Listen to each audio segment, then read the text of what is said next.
Hi everyone, thank you very much for joining and welcome to today's webinar on building tomorrow's connectivity, where we'll be exploring the most effective strategies to predict network coverage for your future buildings or constructions.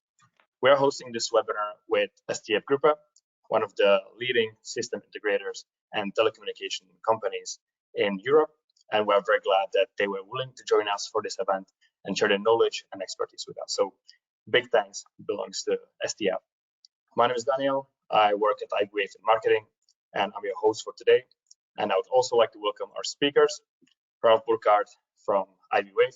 Welcome, Ralph. Yes, thanks, Daniel. Welcome, everybody. Great to have you here today. And also our guest speaker, Victor Perche from STF. Thanks, Victor, and welcome as well. Thanks, Daniel. Hello, everyone. Hello, viewers. All right, so just before we get started, I would like to cover a few housekeeping items. So today's webinar is, as always, going to be recorded, and you will receive the recording in your email within the next few days. And I would also like to encourage you to ask your questions, and you can do so by using the question box on the side panel, and we'll answer them at the end of the session. If we don't manage to answer all of your questions today, we'll get back to you by email afterwards. And lastly, if you have any follow-up questions, would like to know more about our solutions or pricing, or request a private demo, please contact sales@ibwave.com, and we'll make sure to get back to you as soon as possible. So that's all from me for now, and I'm going to hand it over to Ralph. Enjoy. Thank you, Daniel. So there's a great topic today. So it's building tomorrow's connectivity, predicting coverage for future buildings. So future buildings, what is the difference to traditional deployments? That's the question. Yeah. So nowadays, I would say most of the new buildings which are under construction or are planned in the future, they have to follow the national thermal insulation regulations. That will have a big impact on how good the coverage will be inside your building. And these buildings, we call them energy efficient buildings. They have much higher losses, transmission losses, compared to traditional deployments. And Victor, who is our technical expert here, will talk a lot about transmission losses in the buildings. And it's not only about the signal. Yeah, I mean, signal strength, this is, you want to have 5 bars on your phone outside and inside the building as well. And it's as well throughput, yeah? Because nowadays people inside the buildings, they want to have a high throughput. That's why everybody's looking for 5G. Yeah? And the big difference here is really that existing buildings, they have less transmission losses than the new future modern buildings. Yeah? So if we look at the network itself, will I have coverage for my building? So there's a greenfield site, which we call it if there's no building yet. So you can see this one is a greenfield site. And if there are already buildings, we call them brownfield. And the new building, your future building, and you see that's a very modern building, which will have probably high transmission losses. This is then a brownfield site once it's built. Yeah? For both sites, it applies the same process at the end. So if there's no building, you cannot go inside the building and do measurements inside. So you have to walk around the building and check how good is my network coverage. If there's a building, you can go inside and measure. And if you can do a measurement as well outside of the buildings. So both is possible with measurements. If you do not want to go out for measurements, then you need to predict the signal. Maybe you have no choice. There's no way to go there and do any measurements. And then you need to know your macro network to simulate the expected transmission losses inside your building. So this is what we typically do from the process. Either we do survey or we do simulations. And the challenges is really time and cost. So if you go out to a site, you have to travel. So you want to keep the travel cost as low as possible, and it costs time to go out. You need to prepare the site survey. You have to go on site to perform the site survey. After that, you have to post-process it. So it's all time consuming and it's costly. And you might get a lot of delays because the you need to get access to the site, which is maybe not possible in all cases. And the other thing is, if you start designing your network, because you know maybe from survey or simulations that you need a dedicated in-building system, then you don't want to over-dimension it. If you over-dimension it, means too many antennas, that increases the project cost at the end. If you under-dimension it, because you might have not enough antennas to cover all the parts of the building, you need to optimize it once it's installed, and that's even more costly, because you have to go to an existing site, do optimization, and then it takes time again until it's 100% in service. So this is all important, and the question is always, but what do I really need from my macro network? We discussed measurements. Measurements is a good way to go out and take a walk, take measurements, so you know your actual network, macro network, how it performs. It might be different the next day, the next month, because network operators are changing, optimizing the network as well.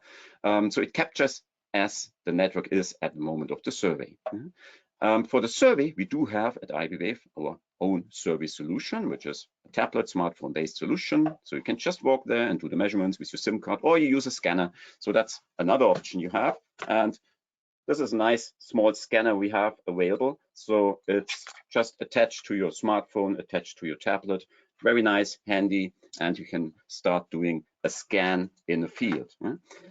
This scanner is available for the US market currently. So stay tuned if you're in Europe or anywhere for the product releases on this site.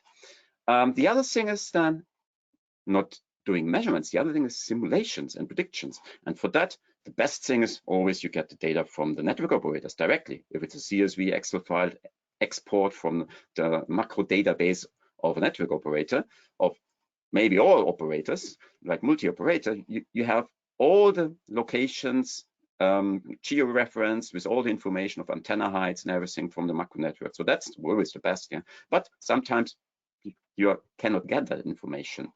And then you can look for other sources. The other sources, for example, is crowdsourced cellular tower and coverage mapping services. And this is, for example, CellMapper, where you can just go to the location. So this is the site we are looking for in this webinar.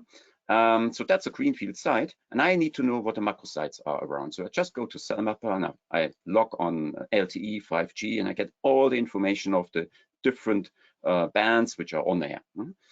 And I get as well some signal strength indication here.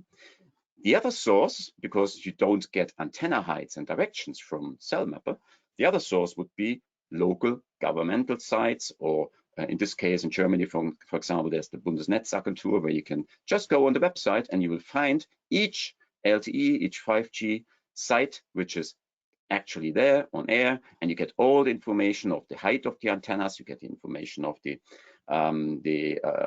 direction of the antennas, and all that information together is very, very helpful when you start designing your network.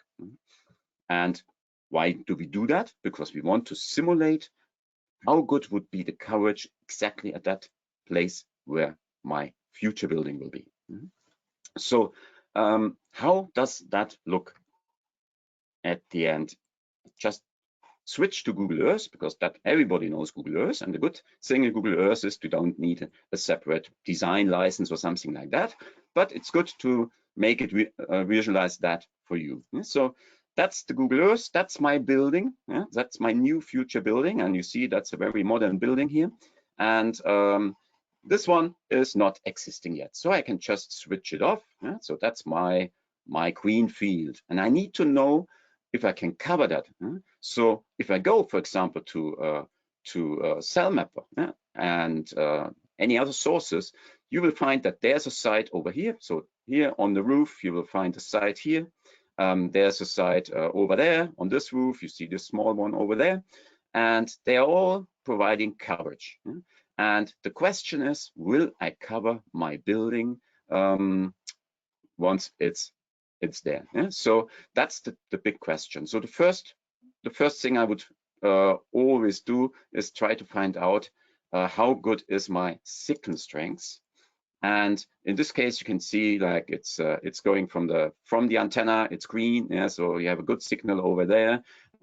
If you are looking on the other side, you would see that my place where I will build my future building, yeah, it's covered. It seems to be good covered. Yeah? But if you look at some of the places over there, you will see that there are a lot of red areas as well, where you have very poor coverage or even less coverage. I just click unselect the 3D buildings, yeah, because they are hiding the coverage inside the building, and you can see there are a lot of black spots where you don't have any coverage, and or red where the coverage is really poor because of the buildings which are there and the transmission losses which are there because of these type of buildings and materials they have. So that's all about we are looking today, and the Victor, he will go in very deep dive technical details about transmission losses and how you can analyze that, how you can get your signal inside the building, how good it will be. So up to you, Victor. Yeah, thanks. Thanks, Ralph. If you could assign me as a presenter, thanks for your introduction. I don't know how deep, but we will try to. So do you see my screen for now? Yes, all good. So yes, my name is Viktor Piachev. Just a few lines about myself. I have about 6 years working for mobile network operator. Planning and optimization mostly. I have 8 years working for Qualcomm, which is mostly system engineering, of course, unforgettable years. And last 3 years, I'm more focused on industrial networks and also high capacity indoor networks, etc. with one great team, which is called STF Group, based in Germany. So today we are going to cover 4 topics, and actually I quite like this thematic today because this is actually between the disciplines, between the world of wireless and a little bit of architecture also. So in the first chapter, we cover just theory highlights. In the second, we show just imaginary situation of one building. Chapter number 3 would be about real case. And chapter number 4 will be again with Ralph, I guess. It will be most systematic approach with IBWave Reach. By the way, the good part that task today, we kind of solving this task in the different ways, which is, I always like, this is good part of engineering. Yeah, so for theory, I would like to remind simply that we consider different types of signals, direct pass, reflected pass, and diffracted pass. And we see here a typical setup for the walls, and if, for example, we change the wall type from the concrete one to another material, what would happen inside this IBWave machinery? And there are a little bit maybe boring formulas, but it's very important here to notice that there is one gamma coefficient, and this gamma coefficient is connected to the permittivity and permeability of the material. And permittivity of the material is connected to the conductivity. And this actually is leading us, it's our bridge to the energy effective buildings. So we have, for example, for all of the energy effective buildings, we are using so-called low E glasses, yeah? And low E glass, it's simply a glass which has a special coating made of metal. And it can be, for example, one layer of coating or 2 levels of such a coating. And in the end of the day, constructional companies is trying to increase the coefficient, like heat transfer coefficient, to decrease with this coating.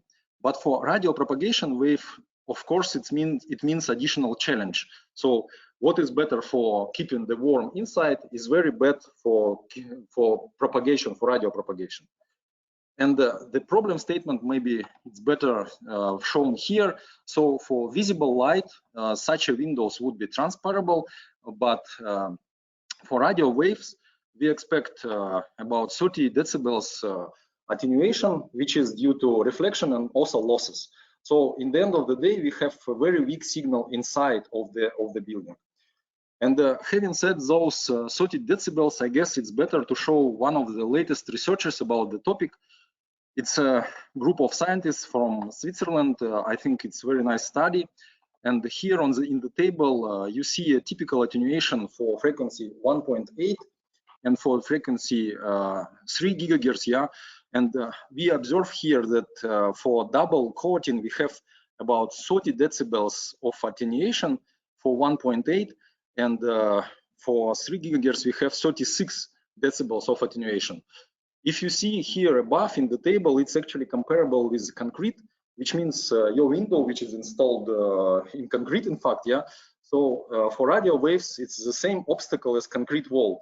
And I guess the fact that we have still some kind of penetration inside of the building, it's due to this plastic frame around the window, not because of the window, because the window is really, really blocking. So I guess Ralph once mentioned this is a Faraday cage. Exactly so. This is really Faraday cage. Yeah, and I think what's important here is that in Ivy Wave we do have a lot of materials already implemented, but there might be materials like specifically you have shown here where you can create your own materials which are used in the construction. And if you don't have the transmission losses like the table Victor just shown, yeah, sure, you can measure and you can just update the existing materials with measured values to be as accurate as possible.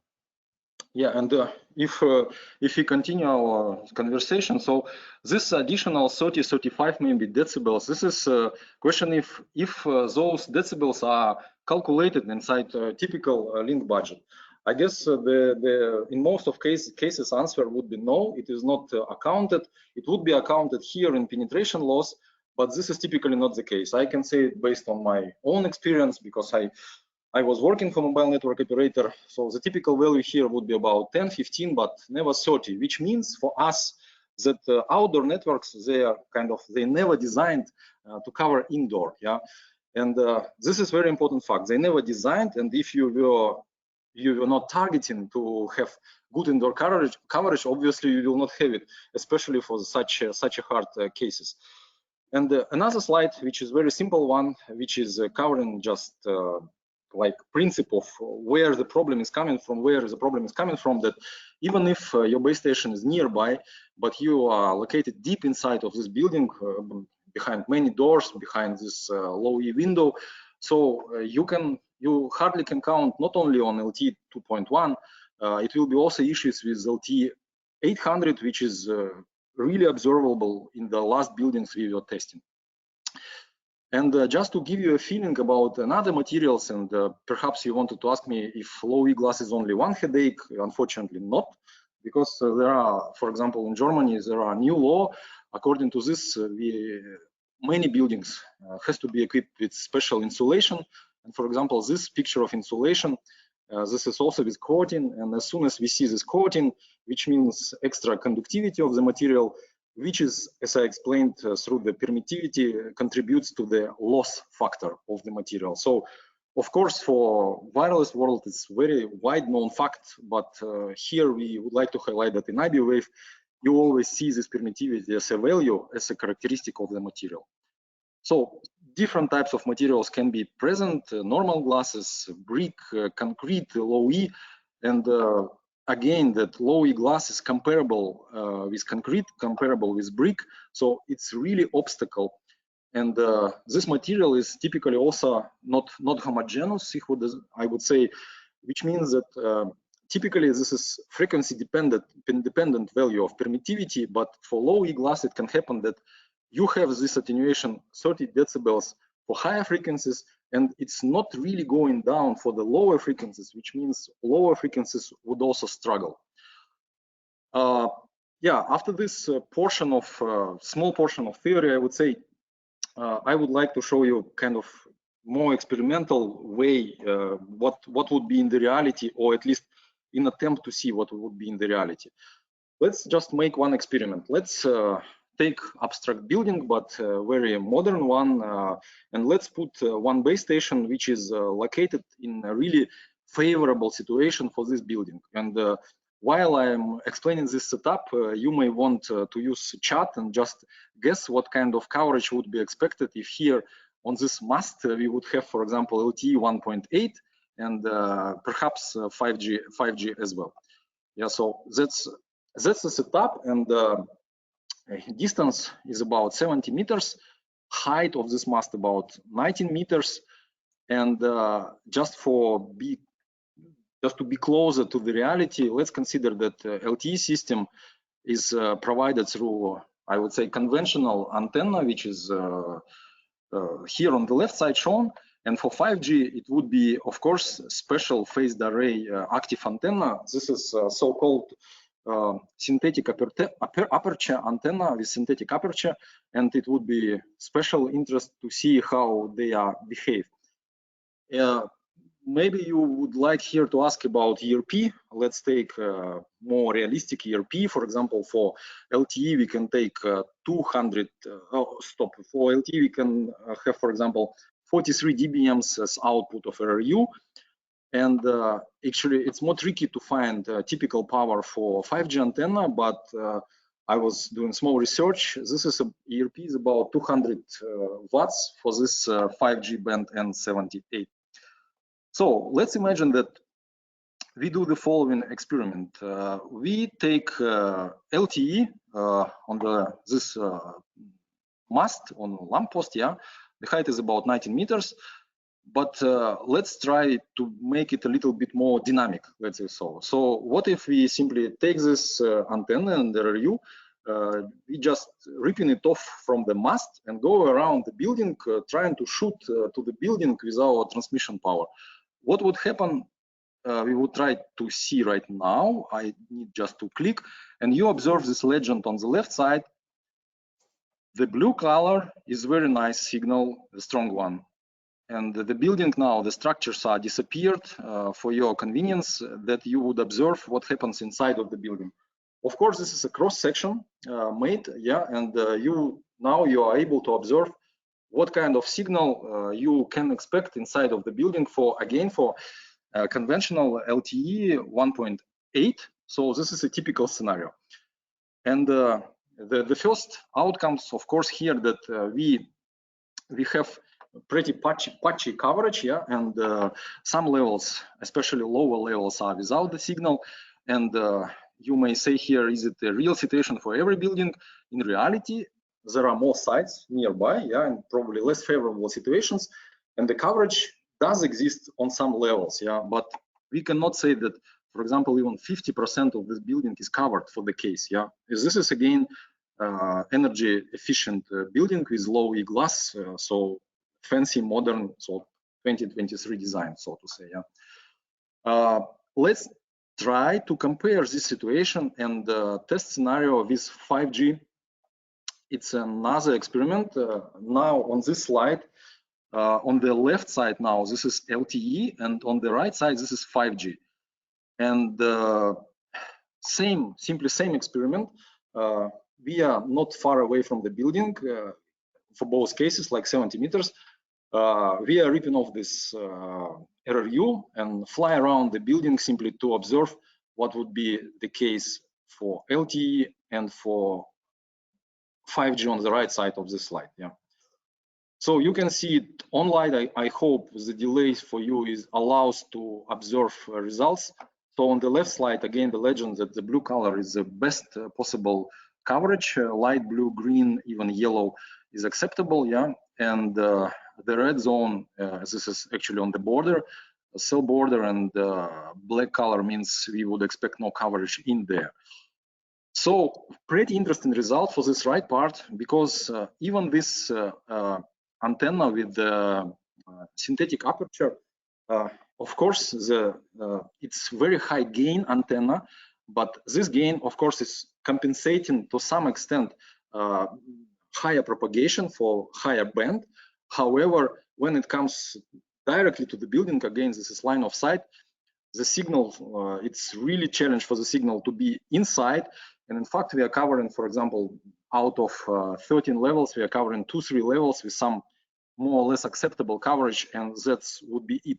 So which means even in very favorable situation when the base station is really nearby, just behind the street or building, the next building, yeah, you cannot be sure about your coverage. And of course, for LTE is looking a little bit more promising. However, if you ask me, proper coverage cannot be achieved from outside. But again, probably it was never the target. It was never the target because on design step, such a value of wall penetration was never considered. Because, for example, this map, coverage map, typically you can find on every of operator sites. Yeah, this is typically shows outdoor coverage, which means it would never be a case minus 30 decibels. But you can imagine yourself if you make this. I mean, I fully agree. I mean, it was not indoor coverage was considered, but not with that with these high losses which you have in an energy efficient building. That's mainly now because of all the regulations you have to stop global heating. Yeah, and it's mandatory now to use energy efficient materials, and that's the big difference. So that was not considered in the past. But it has to be considered now if you want to get coverage inside. Yeah, correct, Ralph. And this 30 decibels, maybe for some, it depends what you like. If you like to hide from radio signals, perhaps this is a good place in the building. Yeah. And as I said, the good part of engineering, we can solve the same problem differently. What I have shown to you, this is of course most theoretical situation. The building is abstract. The position of the base station is abstract. But core part of what I wanted to show to you, it is about real use case. And here in STF, we are doing a lot of projects in Germany. Last year's also it's in Switzerland. And in particular, this project, it is done in Berlin. And the main question of our customer here, hey guys, do I need my indoor network based on passive DAS, active DAS, whatever else DAS? Do I need the system as such? Because I am, for example, I'm an investor, yeah, and this building is really commercial, and I would like to have as much gain from giving this building for rent as possible. And of course, coverage for me is important. But however, you know, as for constructional site, it's better to decide on day 0 if you are going or not. And I will explain you how we solved this issue. When not issue, it was in fact a project, yeah. And of course, we started with proper modeling. I hope you can see this picture in now. Yeah, I presented to full scale. So on the right side, we observe a typical architectural render of the future building, very nicely done. And this is on the left side, I guess, our good attempt to reproduce it in IBWave. I cannot say it was really fast modeling. However, it pays off on the step when you are trying to investigate your signal penetration. Yeah, especially because you do the facade as well, which is quite complex here in this case. Yeah. Yeah, and this, yeah, from architectural point of view, of course, this is a fancy facade and different types of materials. And you observe here on the left side this energy effective buildings, windows, of course. And here, this is small pieces. They're actually made of metal, just to keep us entertained. Yeah, trying to provide the coverage in this object.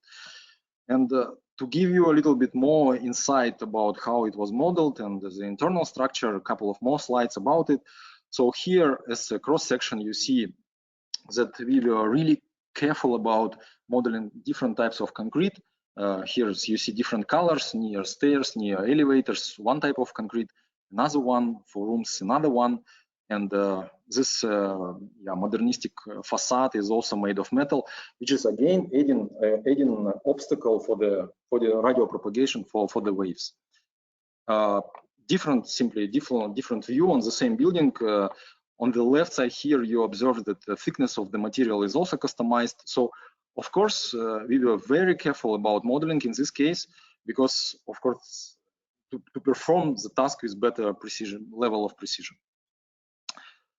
This slide is visualization what was end of modeling. Yeah, so it is a building which has also 2 underground levels, and nearby is just a normal piece of the city which has a lot of base stations. So it's really dense urban area.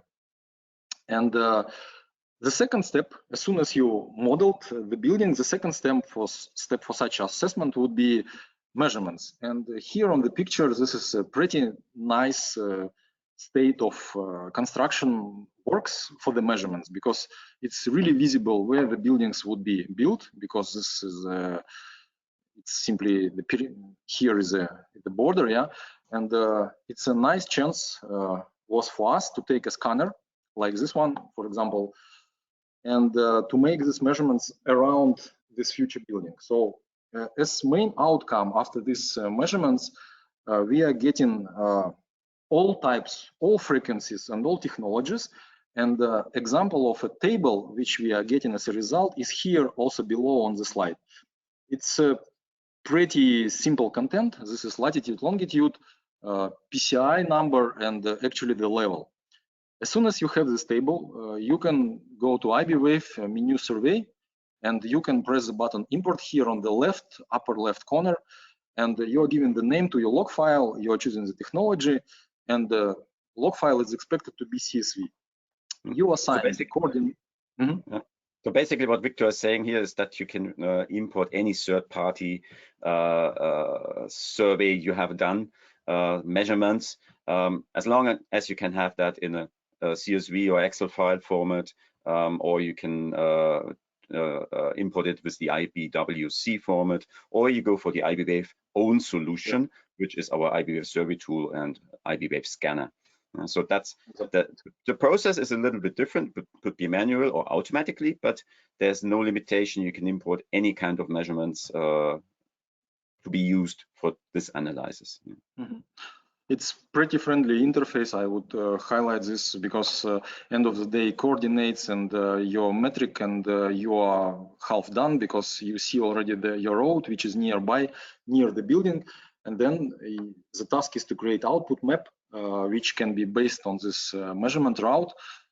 And of course, you may ask me what would be for the next for the another levels of the buildings. There is a special adjustment offset which can be implemented for the different levels. And I mean, if you would have a drone, you can go fly in different heights to simulate to get the measurements in the different floors. But that's again cost and time. Coming back to the same point. So it's easier to add an offset. And after such exercise with loading the log, you are able to observe coverage inside of the building as it would be interpolated from outside level. Of course, you create such a level for different bands, different technologies, and different operators. From this point of view, it's very universal approach, because typically with scanner you are measuring all together in one shot, and then you are able to draw for all operators. In some cases, you do not need to create it for all operators, and I will tell you the second option how you can investigate this coverage inside. So, but for this particular case, for this building situation with 5G was looking like this. Here, on this GIF visualization, let's wait a little bit, it's starting again. Yeah, so here the legend is a bit simplified. This is just green color, yellow color, and red, and also the black color, which means we expect signal below 115, which is likely no signal. And here the picture is pretty typical, and it's also in line what we have seen with extreme situation when we are shooting just 70 meters from the building. We observe 5G coverage just a little bit behind the window, yeah, and it's degrading quite rapidly when you go inside, and most of the buildings simply in the black color, which means that you likely could not achieve even 30–50% of coverage with 5G. Saying a little bit ahead, the result was that only GSM could survive for most of the rooms, but for 1.8, for 2.1, for 3.6, all of these bands were actually challenged and mostly black area here, according to the legend. And after this interpolation scenario, I would like to show you another, so to say, methodic maybe, yeah, how else you could assess your particular situation. So not in every case you have scanner. First of all, this is very not a cheap piece of hardware, yeah, and perhaps even before going with this verification with scanner, you would like to check what would happen, yeah, theoretically in this building nearby. And in this case, you can directly model your RRU with particular antenna. For example, you know for sure that here on the right side, on the building nearby, this is one base station from one of the mobile network operators. Perhaps this would be Telefonica in Germany or Vodafone. Doesn't really matter. But as soon as you know that here would be a base station, you model directly position of your RRU. You are setting up the power. So as I said, typically for the city, it can be 46 dBms, yeah, and so antenna is also known from the sources. Right, get that information again from CellMapper or something like that. Or you can get it from CellMapper. And then I was having, I had here two different experiments. For example, when the situation would be line of sight and non-line of sight, like buildings in between radio head and the building. And I show you only one situation, scenario one, where it was line of sight. However, this is presenting enough about the result. So the dynamic change we observe here, this is due to fading effects.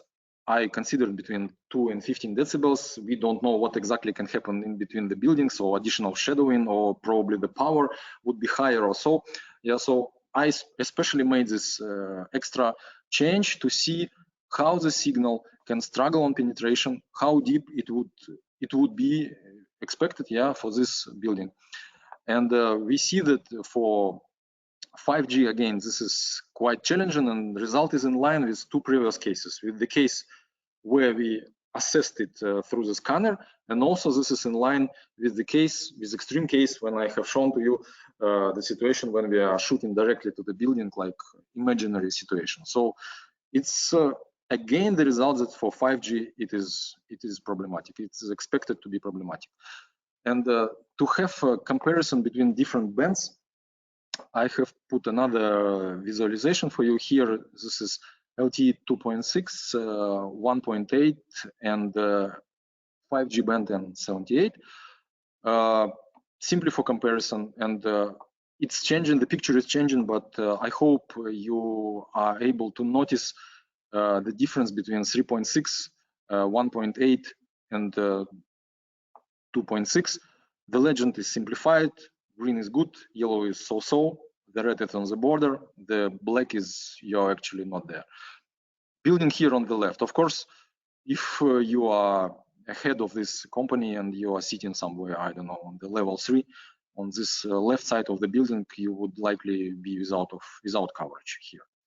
And of course, such analysis we are performing here in STF kind of in independent way, and I guess the amount of such projects would be increasing, because this decision about if I go for passive DAS or active DAS, if I install it when the building is not even yet there, this is quite important decision for all energy efficient buildings. To approach the moment when we have chapter 4 with Ralph, a conclusion for this building was that GSM 900, yes, you can count on. LTE 5G likely no. And another possible way to check your coverage would be by using IBWave Reach. Ralph, is it a good moment to give you a word on this? Yeah, sure. So let me go and let me as a moderator, so I can. By the way, the same as the last time, please use chat for questions. My observation from the last time that very sophisticated questions quite in the last 5 minutes perhaps of our webinar.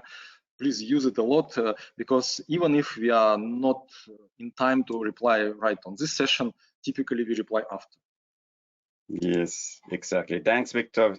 And I completely forgot to mention that you see this nice IBWave hat in my back. I'm now 9 years with IBWave, and I received that when I started, so it's a quite old one. But now IBWave is already 20 years, so we are celebrating 20 years of IBWave this year. Yeah, and yeah, we're proud to be part of that team. So you should see my screen now. Hope everything is set up. And the big question now here is really, is there another way to do all that? Survey is one part of it. You could do the simulations. The second part was using IBWave design. And what is the big difference? If you are using IBWave design, you assume that you are in a almost flat area. Yeah? Once the elevation is comes into the picture here, it's really important to know where is your future building. Yeah. So if everything is like that, flat, yeah, IBWave design can be used because in IBWave design, elevation will not be taken into account. As soon as you are in a more hilly area, the elevation is important because you will see that there's an antenna. So the signal might be blocked from different buildings, but it might be blocked as well by the elevation. So when you are here on the ground level, you might not see the antenna, and due to all the blockings, you will not receive any signal over there. Yeah? You might have a line of sight, or there might be buildings in between. So it all depends on the height as well. So it's not only the elevation, it's as well the height, which is really important of the building. Yeah? So you need to have the building height information, you need to have the elevation information. And as you can see, it all sums up. So each of these building polygons, I call it polygon, will add transmission losses to the formula. Yeah? So that's really important when you look maybe at one building or even more building like a campus. You need to take that into account. Yeah?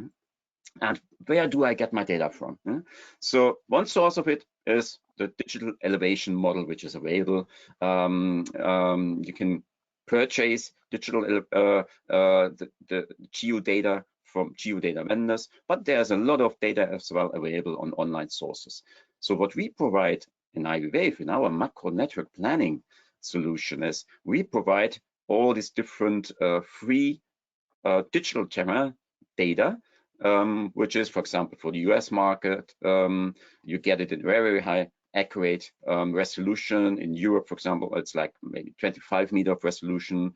And so depending on the area where you are, you get different from different satellites, you get data free of charge. Another option is you use LiDAR, laser scan data. So you can take that with drones, for example, and you always have to distinguish between a surface model and a terrain model. So the surface includes all the hilly, all the vegetation, for example, here, which you can see here, houses and vegetation. That's the surface. What we need is really the digital terrain data, because everything else on your terrain we take as polygons. So that's important. There's free data available, and there's as well data available which you can purchase in very high resolution. If we look at the resolution, what resolution do you really need?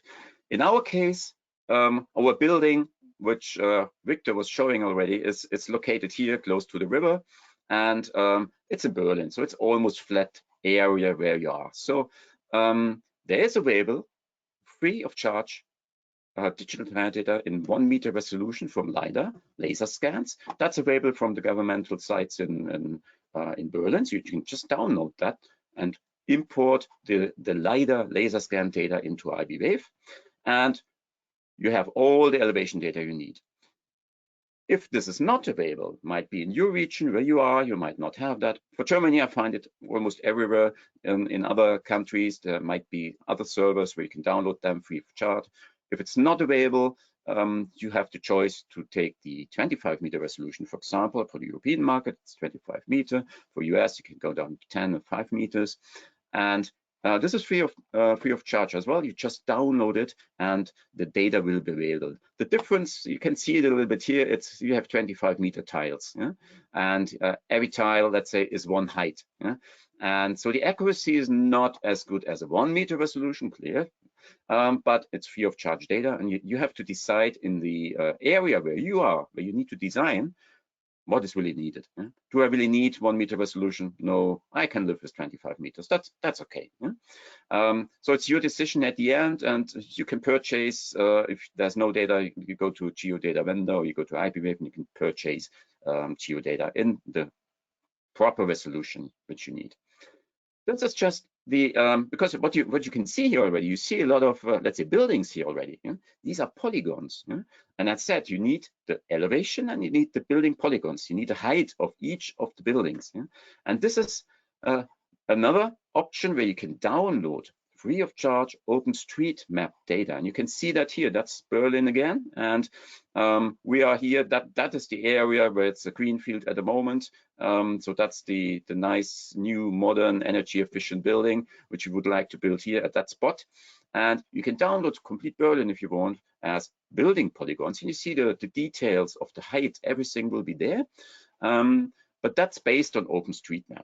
So it's free data. And again, you can go to a geodata vendor and you can purchase very high resolution where you have the roof shape as well included in the polygons, and where you can add trees as well if you want, because trees will have as well an impact on your in-building coverage. If there are trees in front of the door and in the entrance, they have a different transmission loss in winter, and in summer depends if there's snow or leaves. Yeah, so all that can be imported in our design tool. And what about your new building? Yeah, the new building you cannot import from OpenStreetMap because it's not existing yet. Yeah? So you need to draw it either by yourself. You just draw it in our macro planning tool. Draw like the other polygons. You just draw your own building. Or you can import it from AutoCAD. If you have AutoCAD files, you can just import the polygon from AutoCAD for your building, or you have already done, like this one from Victor, you have already done a nice 3D model. Yeah? So you can take the polygon, the building polygon from here to be used as a polygon in the macro as well. And why do I really need that? What is so important about that polygon? And this is because each of these polygons has transmission losses. Yeah? So we say that the exterior wall of that polygon has maybe 10 dB of transmission loss. That's an old traditional building. It's not the new fancy modern energy saving building. And inside the building, when you walk from the wall towards the other wall, you will have like 0.3 dB per meter additional loss. Yeah? So if you look at the traditional ones, which are there all like 10 dB set, yeah? For your new building, which is this one, yeah, I can set different values if I want. So I just define 20 dB instead of 10 dB.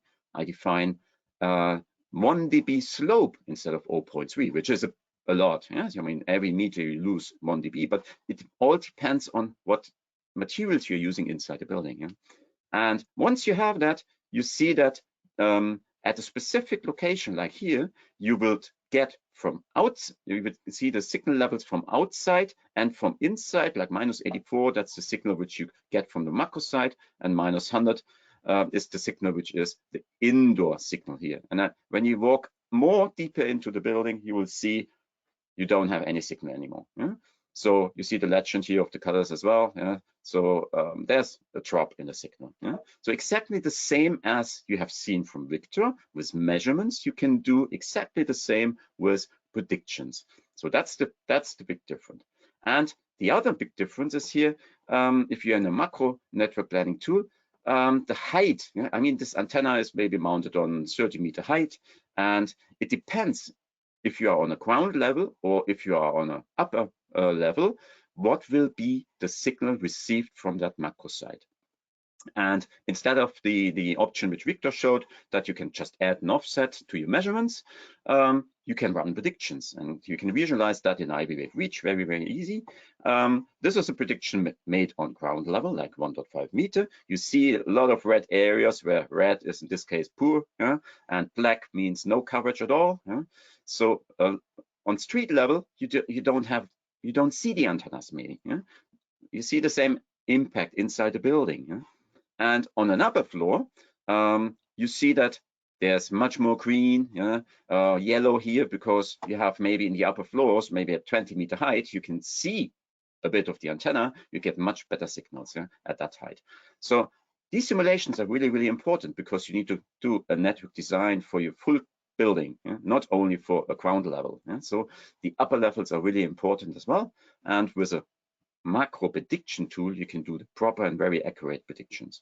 So you would just run predictions not only for a small area, you can run that for a large area.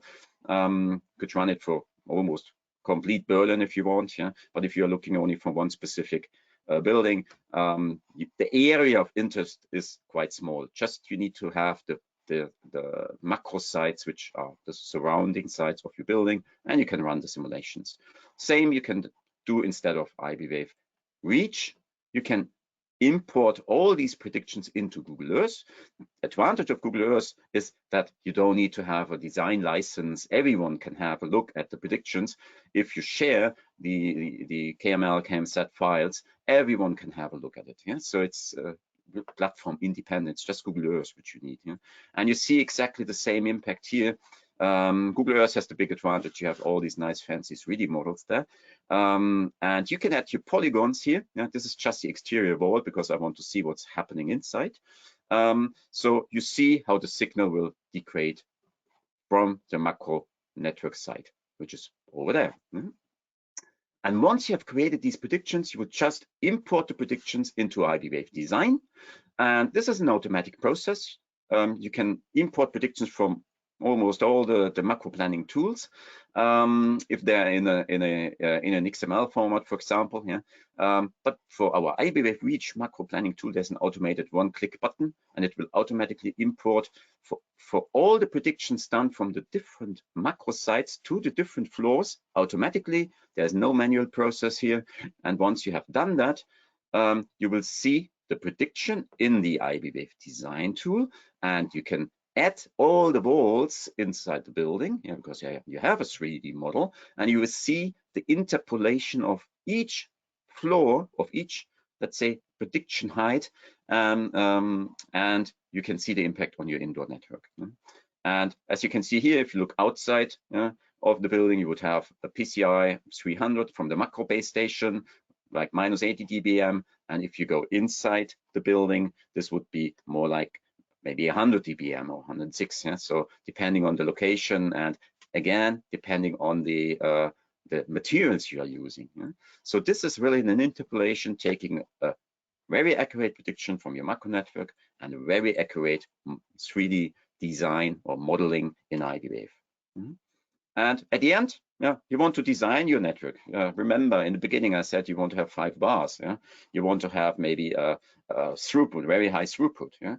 And you need to consider as well the leakage to the macro network, because these antennas inside the building, they will radiate outside. And you can see there's not much signal, because it's a very efficient, energy efficient building with lots of transmission losses. But here you see that there's an entrance of a parking garage, and the signal from the garage will leak to the macro network, because it's an open door.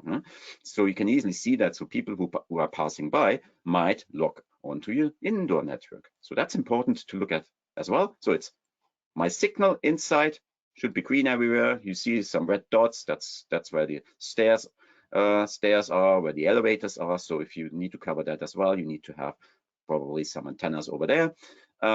And you see as well the throughput, where you have a line of sight to the antenna. You see the colors like 2 gigabit, maximum throughput. Throughput is calculated based on signal to noise. So you need to know what is my signal to noise inside my building, but as well what is coming from the outside, and degrade my signal to noise, and therefore degrade my my throughput as well. So that's all about what you need to know for designing your in-building network. And from the conclusions, again, if you have energy efficient modern buildings, this will have, with these triple insulated windows, Victor has shown that to you, that has a high impact on the indoor coverage. Everything, all the elevation surrounding buildings has an impact, because there's line of sight reflections, diffractions, and higher frequencies will lead probably to less coverage inside the buildings than the lower frequencies, like GSM might be there, but higher frequencies you get some, you get into trouble here. So if you have the right tools and the expertise, you are prepared to cover your future building. And here I would just quickly go back to the Google Earth just to show again the what I have explained before. So very quickly, the coverage which we had here, this is on the ground floor. The height of the building polygons, it's really important to know what is the height. So if I go to a higher level, you would see that you get much better signal everywhere instead of the coverage from my ground floor, where you see, oh, I do not get coverage there. So when you have line of sight from the antenna to the building, that helps a lot. So the height is really important. Just activate my building over there so you can see as well. And perhaps, Ralph, you mentioned or not highlighted enough that this approach with IBWave Reach is actually the most systematic from what we have shown, because you can actually use your cell reference file for all of the sites nearby. Yeah, and you can take into account all of the sites nearby. Yes. And what you can see here is the impact of all the polygons, which are there in your macro network design, because this antenna is now blocked. There's no line of sight to my new building because there's another building in between. So in the lower floors probably, or in the middle, this is completely blocked by that building here. And this is really important to see and to calculate, because that has a large impact. And on the other hand, I would like to see what is my future building coverage. So if I just deactivate my building over there, you would see exactly that from this antenna over here, you will get poor coverage inside the building, because now I take this 20 dB or 30 dB of loss into account for the exterior walls. Okay, so this is really important. And the other option, and this is where I wanted to go to another project, just to show you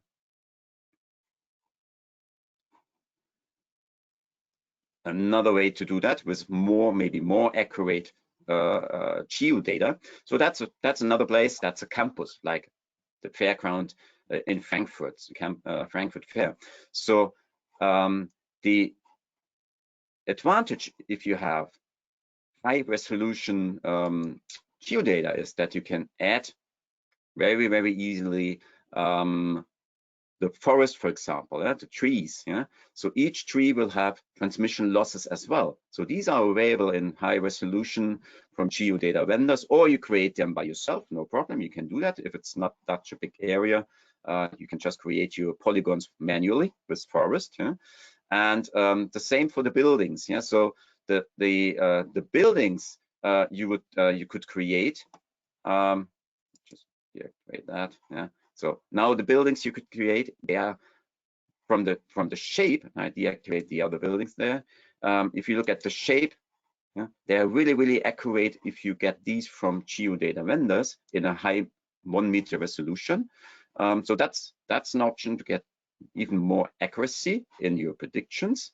And this, the good thing is, and that's why I wanted to show that example as well, is you can display or predict the macro coverage from those sites, and you would see there's there's almost good coverage maybe here, but in this hall there's no coverage because of the transmission losses of this. There's no coverage in this hall or warehouse, whatever your campus is about. But you can combine your indoor and outdoor predictions easily. So these are the small cells designed in IBWave, and you can combine it with your macro predictions in one tool. And this can be combined in the IBWave design tool. If you look at our latest releases, you can combine both in one tool, and you can do the same in the IBWave Reach platform, or you can do it here just in Google Earth, because everybody can install Google Earth, and you can share the Google Earth project file, let's say, with someone, and he can get a good understanding of your complete network, including the information which you have, like all the sites, all the antennas, all that information will be there. What is the height of the antenna? What is the direction of the antennas and things like that. So I think that's a really, really powerful tool and combination of, let's say, everything together in one solution. And then I think we will go back to the presentation. These are the conclusions for today, and maybe a few words from Daniel at the end. Sure. So very quickly from me, before we go to your questions, we are almost about now, but we have training and certification available on our Wayfarers platform. It's community.agwave.com/certifications, and we have 2 special promotions for you. You can just scan the QR code to get 20% off on selected certifications. That's valid until the end of the year. It applies to IBWave level 1, 2, and 3. Also IBWave private networks, public safety, and all bundles. So if you scan the QR code, use the promo code 20% off 2023. That's how you apply it. And also our online course on the fundamentals of private networks. That's normally valued at $25, but you can get it for free with our promo code future 2023. So if you scan the other QR code, that's how you apply it. So that's it.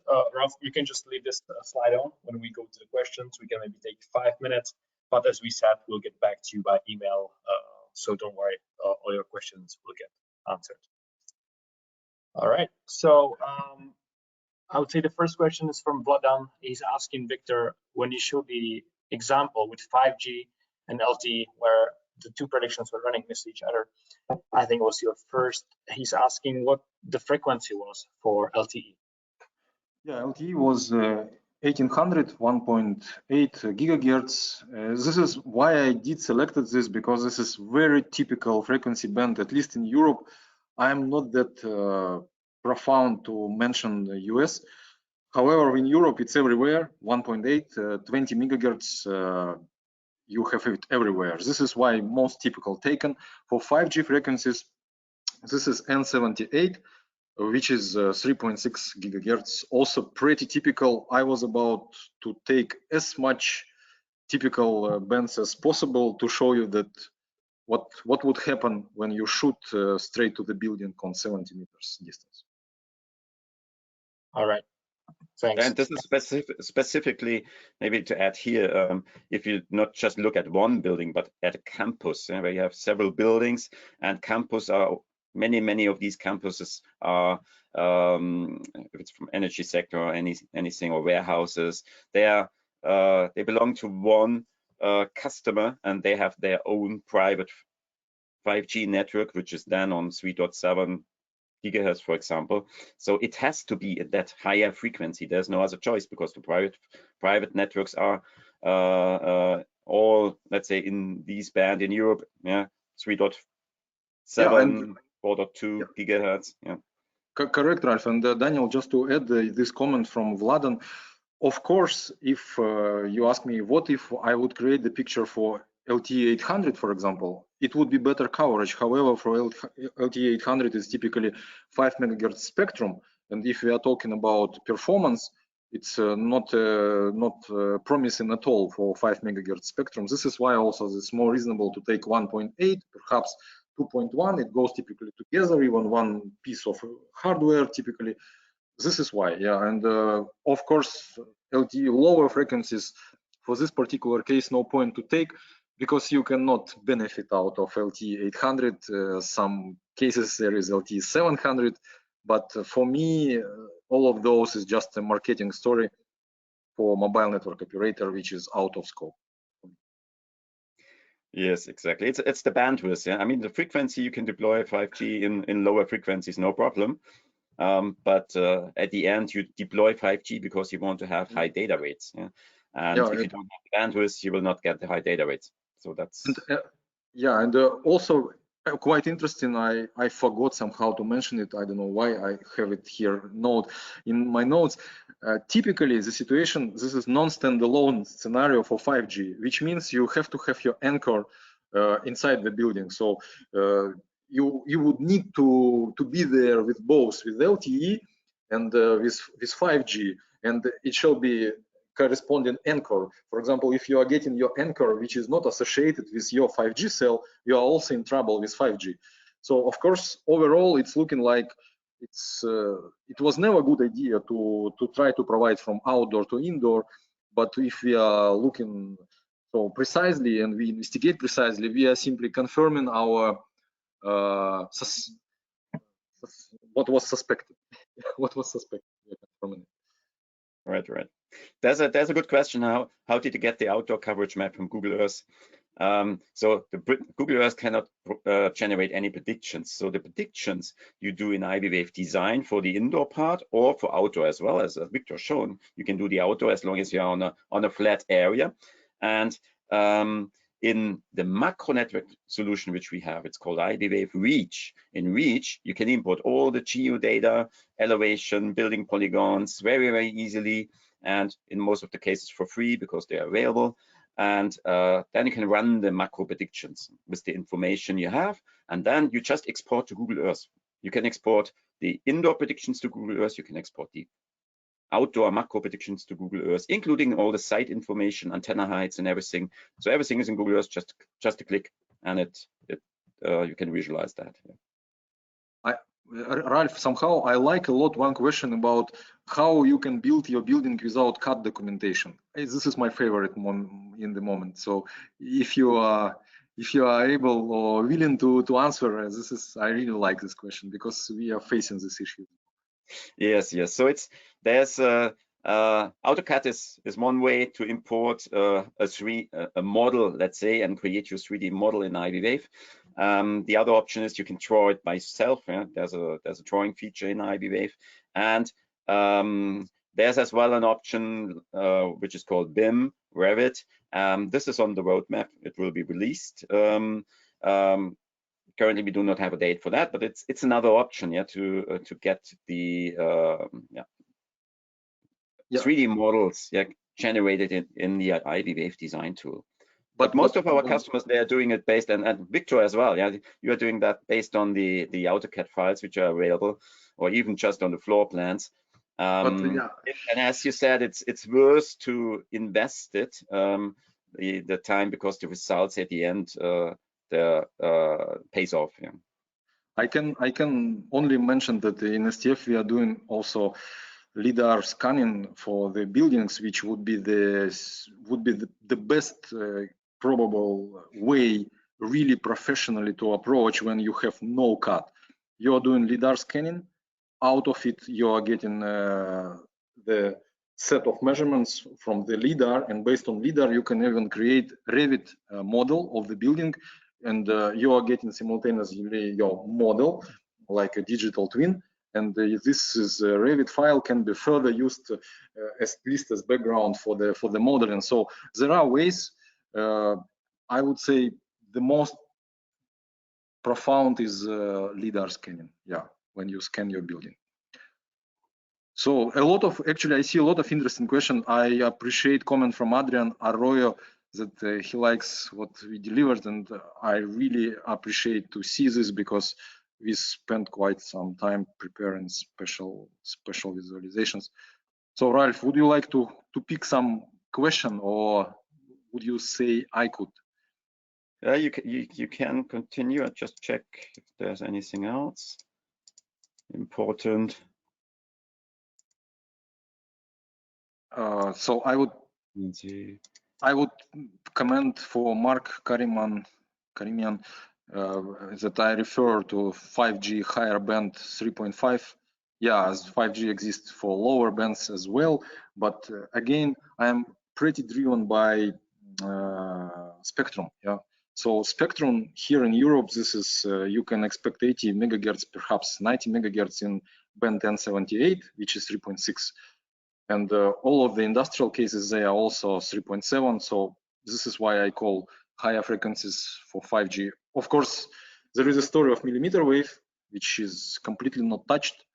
But for millimeter wave, simply it would be, you can configure intelligent reflective surface based on this low E glasses with millimeter wave, and it will be another story and presentation. What else? 5G propagation distances from the tower are different for LTE. It's brilliant question as well, Zubair Mohammed.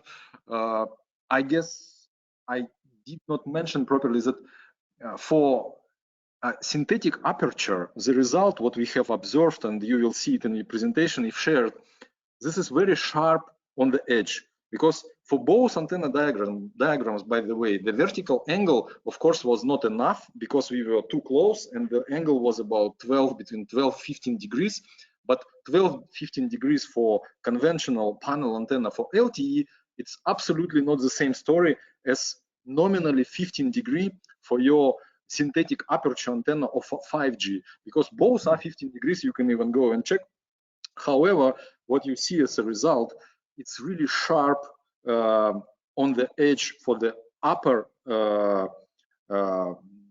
the diagram, yeah, for 5G, which means you are losing your coverage when you go upper completely, because the beam is synthetically made. So in fact, I think for most of you is quite clear that you are actually shaping your main beam through the different phase shifts of all the elements. And in this case, we were considering Ericsson antenna 32TX, 32RX. So you are simply shaping your beam, and amplification of such a beam, in this case of synthetic aperture antenna, is about 25 decibels, which is at least 10 decibels higher than conventional panel antenna. And exactly this quality allows to be a little bit comparable with LTE. However, as we see, it's not enough for the realistic scenario. It's a nice question, by the way, about the difference. And yeah, to be very precise with this modeling, we have to choose exactly the ERP to compare. But again, it was kind of best effort approach and more for visualization scenario. Yeah. Okay, so there was one Adrian, there was one comment about Google Earth and Map Info and QGIS. So our IBWave Reach macro planning tool is based on Map Info Professional. So when you have a license of Reach, you have a license of Map Info Professional. So you can do all the fancy things you do with geodata instead of using Google Earth. Google Earth is the advantage here is that a lot of users just install Google Earth and you can get visualize it. It's much easier for your end customer. Maybe not maybe for the designer. Designer uses the Map Info Professional, but the end customer would use maybe Google Earth to see the building visualization. And another question was from, I think, again from Amadou and Adrian as well about millimeter wave. Yes, millimeter wave is important here. Because I mean, frequencies like here in Germany at 26 gigahertz, they're already open for private networks. So if you want to build a private network on 26 gigahertz millimeter wave, no problem, you can do that already. The issues are getting worse if you go higher and higher in frequencies, and millimeter wave is 26 gigahertz, so you need to have line of sight to your antenna, otherwise you will not get any signal. And it means, with other words, in each corridor, in each room, you would need an own dedicated antenna, yeah, to get access to millimeter wave signals. And this is very good as an additional layer on, let's say you can cover your building with a lower frequency, maybe like the 3.5, 3.7 gigahertz private network, and then you just add a millimeter wave band network on top of that. Where you need the high throughput, it's again, frequency is higher, so it's worse for transmission, but at the end you get lots of bandwidth, where 400 megahertz bandwidth we can get really high data throughput. So if that is important for you, throughput, millimeter wave band is the way to go. Yeah, millimeter wave is currently the most wide spectrum can be achieved in millimeter wave. Of course, it has absolutely no competitor having, for example, 400 spectrum, 400 megahertz. So this is no competitor in this regards. But I always say it's traffic profile driven. Yeah. So what do you expect to have? Of course, if this building is expecting to have some mission critical applications with a really demanding traffic profile, perhaps your choice would be millimeter wave. Yeah. But for the scenario we have shown, it was likely not that robotics mission critical. It's a normal demand for normal people who came to this commercial building and would like to have simply an incoming call, because as we have shown, in case of standalone on 5G, and if you are using 3.6, you will hardly expect coverage at least in 70% of the building.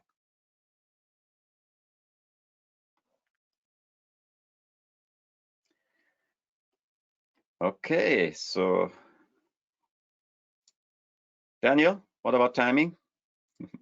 All right, yeah, I think we are 15 minutes over now. So as we said, we're gonna get back to you. Even the questions that we have answered here, we'll send you an email. And of course, you'll receive the recording and the presentation in your email within the next few days, probably tomorrow. So thanks a lot for joining. Thanks, Ralph and Victor, for your presentations. It was excellent. And we hope to see you at the next one. Thank you, Daniel, for this opportunity. Thank you, Ralph. Have a good day or have a good evening for everyone who joined. Much appreciated that you invested time with us. Thank you. Thank you. Bye-bye. Thank you. Bye-bye.